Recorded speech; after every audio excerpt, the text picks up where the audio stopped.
गुप्त नवरात्रि में विद्या की 10 महाविद्याओं की पूजा अर्चना की जाती है। ये 10 महाविद्याएं हैं माँ तारा, माँ त्रिपुर सुंदरी, माँ भुवनेश्वरी, माँ छिन्नमस्ता, माँ काली, माँ त्रिपुर भैरवी, माँ धूमावती, माँ बगलामुखी, माँ मातंगी और माँ कमल। इनमें छठी देवी छिन्नमस्ता है।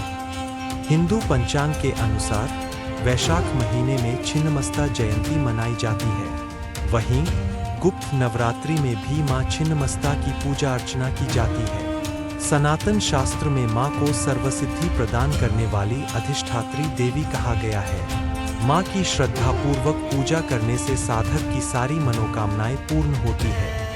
आइए माँ छिन्नमस्ता की उत्पत्ति की कथा जानते हैं। मल और मणि नाम के दो असुर थे। मणि माता महाकाली का एक अनन्य भक्त था और बहुत ही भोला भाला और निर्मल स्वभाव का मालिक था। उसकी भक्ति में एक पवित्रता थी जो उसे सबसे अलग बनाती थी।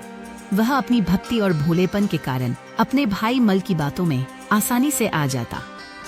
मणि की दिल से एक ही इच्छा थी कि वह माता महाकाली को हमेशा अपने पास रख सके। उनका आशीर्वाद और संग उसके जीवन का अमूल्य धन बने रहे। यह था मणि का मन और उसका सपना जो सिर्फ भक्ति और श्रद्धा से भरा हुआ था। यह तो हुई मणि की बात। अब हम मल के बारे में और विस्तार से समझते हैं। मल एक नीच और स्वार्थी असुर था जो अपने भाई मणि के भोलेपन और उसकी भक्ति को अच्छे से समझता था। मल ने हमेशा मणि की भक्ति और पवित्रता का अपने मतलब के लिए फायदा उठाया। वह अपनी चतुराई और चालाकी से मणि को अपने मतलब के कामों में फंसा लेता और उसके भोलेपन का गलत उपयोग करता रहता। मल के दिल में किसी के लिए दया या प्रेम का नाम ओ निशान तक नहीं था। उसका एक ही लक्ष्य था, अपनी शक्ति और सामर्थ्य को बढ़ाना और सब पर अपना राज जमाना। इस इरादे में उसने अपने ही भाई की भक्ति और श्रद्धा का इस्तेमाल एक हथियार के रूप में किया ताकि वह अपने स्वार्थ को पूरा। मल ने अपनी चतुराई से एक चाल चलने का सोचा। उसने मणि को मना लिया और कहा, माता तारा के पास जाओ और उनके लिए एक तंत्र युक्त भोजन ले जाओ। यह भोजन उन्हें दे देना। वो अपने भक्त की बात के भी ही नहीं टालेगी। मल का इरादा था कि इस तंत्रयुक्त भोजन के जरिए वह माता पर अपना कब्जा जमा सके और उनकी सारी शक्तियों पर कब्जा कर सके और सबसे शक्तिशाली बन जाए और माता को सदैव अपने साथ रख सके। लेकिन मणि जो अपनी भक्ति में पवित्र और ईमानदार था, उसे मल के इस चाल की समझ नहीं थी। लेकिन माता अपने भक्त की पवित्रता और भोलेपन को समझती थी, इसलिए उन्होंने मल के चाल को पहचान लिया और मणि का प्रेम युक्त भोजन ग्रहण कर लिया। जब माता तारा ने अपना असली रूप धारण किया, जो कि माता पार्वती का था, तो धीरे धीरे उन पर मल की तंत्र शक्ति का प्रभाव होने लगा। मल ने जो तंत्र युक्त भोजन दिया था, उसका असर माता पार्वती पर धीरे धीरे प्रकट होने लगा। उनकी शक्ति कमजोर पड़ने लगी और उनका मन अपने स्वाभाविक प्रेम और दया से हटकर आसुरी प्रभाव में आने लगा। मल की चतुराई और तंत्र शक्ति का यह असर माता पार्वती के लिए एक चुनौती बन गया। महादेव सदैव माता पार्वती को संभालने और उनके क्रोध को शांत रखने का प्रयास करते रहे ताकि वह महाकाली का रूप धारण न करें। मल और मणि ने अपने दुष्ट स्वभाव के अनुसार कई योजनाएं बनाई और प्रयास किया कि माता पार्वती का क्रोध भड़काएं और उन्हें महाकाली बनने पर मजबूर कर दें। लेकिन महादेव ने हर बार समय पर आकर उनके चाल को नाकाम कर दिया और माता को शांत और स्थिर बनाए रखा। एक समय मल और मणि ने सोचा कि अगर वे माता पार्वती की ममता पर प्रहार करें तो माता का क्रोध अवश्य ही भड़केगा और वह महाकाली का रूप धारण कर लेंगी। इस योजना को सफल बनाने के लिए उन्होंने माता के भक्तों पर भी प्रहार करना शुरू किया ताकि माता की ममता और कृपा भंग हो और वह क्रोध से भड़क उठें। लेकिन महादेव सदैव अपने भक्तों और माता को संरक्षित करते रहे और हर समय समय पर आकर उनका रक्षण किया, उनके दुष्ट इरादों को नष्ट कर दिया।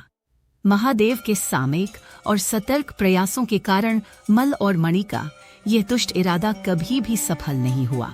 अब मल और मणि ने दो चंडालिनियों को वश में कर लिया। उनका नाम जया और विजय था। उन्होंने चंडालिनियों के अंदर रक्त पीने की लालसा जगाई, जिससे वे दोनों माता के पास जाकर उनसे रक्त मांगने लगी।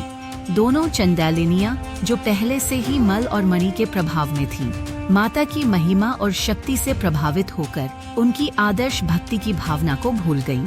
उन्होंने सोचा कि अगर वे माता का रक्त प्राप्त कर लेती हैं तो उन्हें मल और मणि को अन्न की शक्ति मिल जाएगी।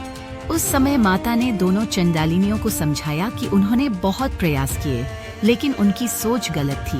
उन्होंने अपनी शक्तियों को जागृत किया और चिन्मस्तिका का रूप धारण किया। यह रूप बहुत ही भयंकर और अद्भुत था, जिसमें उनकी शक्तियों का पूर्ण प्रदर्शन होता था। चिन्मस्तिका का रूप बहुत ही द्रव्य था। उनकी शक्तियों का प्रदर्शन करते हुए उनका सिर कटा हुआ था। उनके गर्दन से 3 रक्त की धारा बह रही थी, जो उनकी सामर्थ्य और बलिदान को दर्शाता था। पहली रक्त की धारा जया के मुख में जा रही थी, जो विजय और शक्ति का प्रतीक था। दूसरी धारा विजया के मुख में बह रही थी, जो जीत और सार्थकता का प्रतीक बना। तीसरी धारा स्वयं के मुख में जा रही थी, जो माता चिन्मस्तिका की अपनी शक्ति और आत्मसम्मान का प्रतीक था। इस दृश्य से प्रभावित होकर सारे देवता उनकी स्तुति करने लगे। माता चिन्मस्तिका का यह रूप उन्हें डर और सम्मान दोनों प्रदान कर रहा था। तो यह थी माता छिन्नमस्ता की कहानी। तो दोस्तों, अगर आपको यह वीडियो पसंद आई हो और आप ऐसे ही और भी रहस्यमयी कहानियां सुनना चाहते हैं, तो चैनल को जरूर सब्सक्राइब करें, बेल आइकन को भी प्रेस करें, ताकि आपको हर नई कहानी का नोटिफिकेशन तुरंत मिल सके। अपने दोस्तों के साथ भी इस वीडियो को शेयर करना न भूलें। शुक्रिया और मिलते हैं अगली कहानी में।